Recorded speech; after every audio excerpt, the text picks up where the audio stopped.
xứ lý trộn linh mương lông nơi sen cổ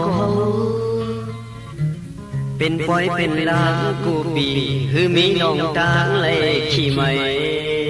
พองมือปานอ่อนเข่งชอนเล็กลายเป็นเมาหายสายเล็บมีสุโลลินดีพังหกพังแห่ปานจัดเป็นคนก็อันแหล่มึงปียาวยาวขาวก็หึงเลยส่องไปมาจ่อยครึ่งหน่วยพรปนมือมา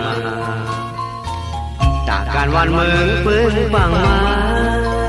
กัดเย็นเพไปเข็นหายใส่ถึงวันพระจ้องลงห้วยโตใส่ถึงแห่งฟองนายแสนก่อใส่ถึงที่ห้องเห็นเขาสอนปีญาใส่ถึงที่เขาหาใกล้นั่งคุกกันแต่โยไม่สามสาถูกปักวางโยนั่งสอยิ้มกันความหักอ่อนเฮาสู้กัน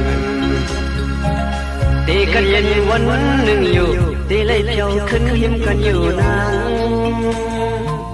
เท่าย่องก็ปอขึ้นหกสู่สังสู้เงาเขาห้ามเจ้าผู้ในอันเธอเตเมยสองกลางใจนางเหมือนหนึ่งสายก็คำคงแปดชู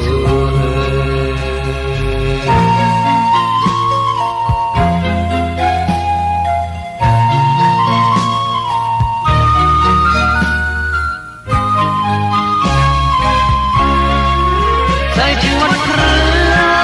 จ้องลงห้วยโตใส่ถึงแห่งของนายแสนก่อใส่ถึงที่มองเห็นเขาสอนปีญาใส่ถึงที่เขาหาใกล้นั่งคุกกันแต่รู้ไม่สามสาถูกปักวางโยนั่งสอเห็นกันละความหักอ่อนเฮาตีกันเย็นวันหนึ่งอยู่ตีเลยเที่ยวขึ้นหิมกันอยู่นางเท่าย่องก็ปอขึ้นหกสู่สังสู้เงาเขาห้ามเต่าผู้ในอันเคยเตเมยสองทางสายนางเหมือนนั่งสายบอกคำคงแปลกชวน